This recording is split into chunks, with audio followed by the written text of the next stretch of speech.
ibu sibuk. Halo semuanya.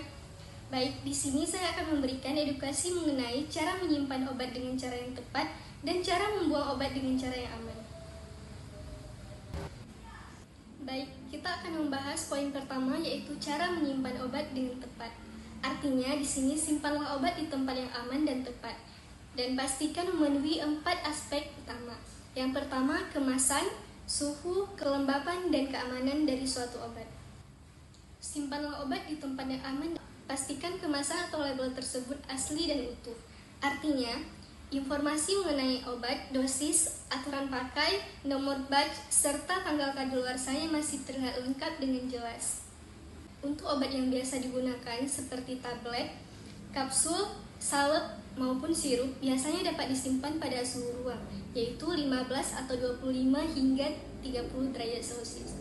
Namun untuk obat tertentu seperti insulin, vaksin, dan beberapa antibiotik tertentu maka dapat disimpan di kulkas, yaitu pada suhu 2 hingga 8 derajat Celcius. Jangan sekali-kali menyimpan obat di freezer, kecuali tercantum pada label obat tersebut. Poin ketiga yaitu kelembapan dan pencahayaan.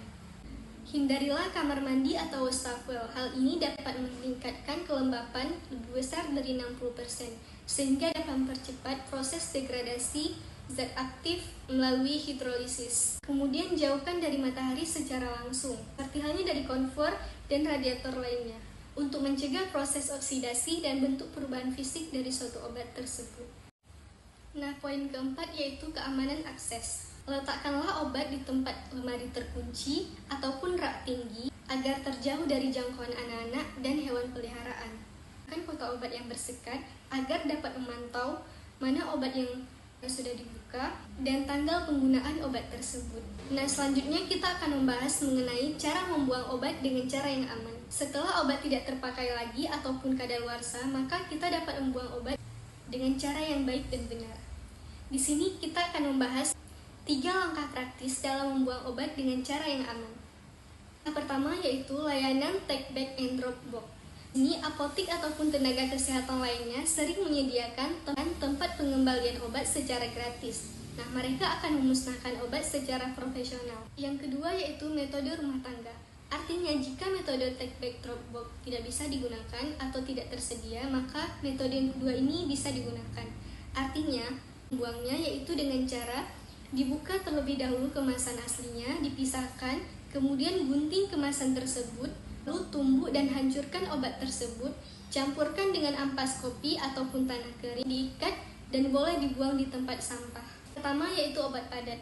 Artinya, buanglah obat padat dengan cara dipisahkan terlebih dahulu dengan kemasan aslinya dan digunting kemasannya. Kemudian hancurkan obat tersebut, campurkan dengan ampas kopi ataupun tanah. Lalu boleh dibuang ke kantong plastik, diikat dan dibuang di tempat sampah pada umumnya. Kedua yaitu obat cair. Artinya seperti sirup ataupun suspensi. Hancurkan botolnya agar tidak bisa digunakan kembali, tuangkan ke suatu wadah, kemudian encerkan dengan air ataupun campur dengan ampas kopi dan bahan padat lainnya, boleh dibuang ke tempat sampah. Nah, yang keempat yaitu obat topikal. Obat topikal di sini contohnya seperti salep, krim, dan gel. Pisahkan isi obat tersebut dengan kemasan. Lepaskan etiket dan tutup wadah tersebut setelah digunting. Buanglah isi obat tersebut dan encerkan dengan air ataupun bahan padat lainnya. Kemudian boleh dibuang ke tempat sampah. Baik, cukup sekian video saya kali ini. Apabila ada kesalahan, saya mohon maaf. Assalamualaikum warahmatullahi wabarakatuh. See you next time.